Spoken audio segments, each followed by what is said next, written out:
Assalamualaikum warahmatullahi wabarakatuh. Izin memperkenalkan diri dengan saya Muhammad Fazil Bakhtiar dengan nomor NPM 20310062 dari kelompok 7. Di sini saya akan menjelaskan tentang sensitivitas nyeri. Nyeri didefinisikan oleh International Association for Study of Pain atau SASP. Sebagian pengalaman sensorik dan emosional dengan keadaan tidak menyenangkan yang ada kaitannya dengan kerusakan jaringan yang bersifat timbul mendadak dengan waktu singkat yang dirasakan di tempat kerusakan. Pada nyeri merupakan tanda adanya gejala atau gangguan pada tubuh, seperti peradangan infeksi, kuman, ataupun kejang otot. Penyebab rasa nyeri dapat disebabkan oleh rangsang mekanis, kimiawi, kalor, atau listrik yang dapat merusak jaringan dan melepas mediator nyeri, diikuti dengan rasa nyeri yang berlebihan. Klasifikasi nyeri berdasarkan beberapa hal, yaitu durasi, asal, dan lokasi. Berdasarkan durasinya dibagi nyeri akut dan nyeri kronik. Nyeri akut terjadi dalam waktu yang singkat dengan investasi yang bervariasi. Nyeri kronik terjadi secara konstan dengan intermittent menetap sepanjang periode waktu, biasanya berlangsung lebih dari 6 bulan dengan intensitas yang bervariasi. Lalu klasifikasi berdasarkan asal dibagi menjadi non-sensittif dan neuropatik. Nyeri non-sensittif terjadi karena adanya rangsangan yang mengenai kulit, tulang, sendi, otot jaringan ikat, dan lain-lain akibat aktivitas ataupun sensitivitas. Sedangkan nociceptor perifer, nyeri neuropatik, terjadi hasil dari suatu cedera pada struktur saraf sentral maupun perifer, termasuk nyeri yang sudah diobati. Mekanisme nyeri melibatkan persepsi dan respon terhadap nyeri itu sendiri. Mekanisme yang melibatkannya itu adanya nyeri itu sendiri. Mekanisme yang melibatkannya itu adanya 4 proses, antara lain yaitu yang pertama transduksi, lalu yang kedua ada modulasi, yang ketiga itu ada transmisi, dan yang keempat ada presepsi. Sumber buku Fisiologi Manusia edisi 9 Lawrence Sherwood. Setelah itu kita lanjut ke prosedur percobaannya itu.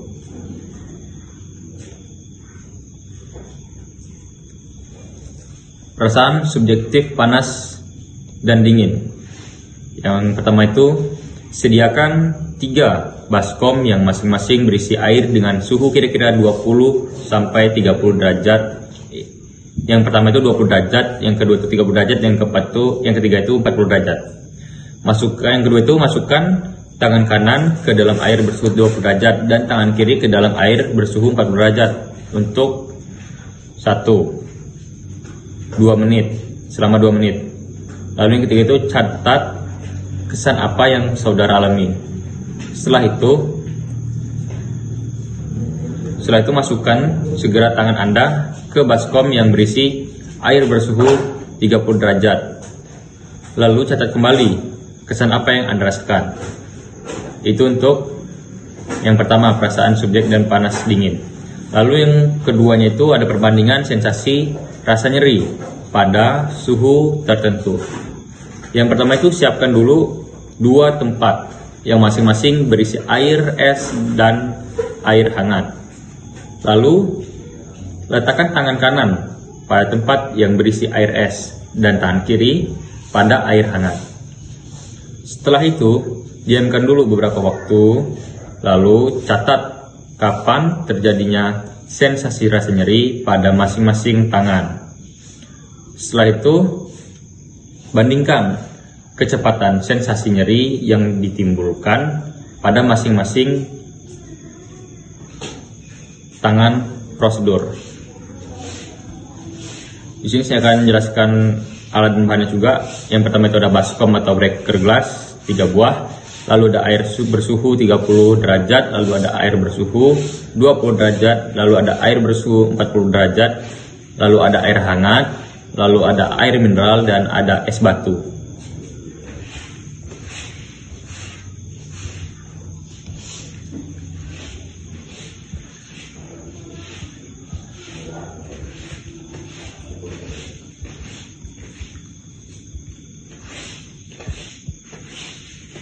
Setelah itu kita tambahkan lagi sedikit untuk hasilnya.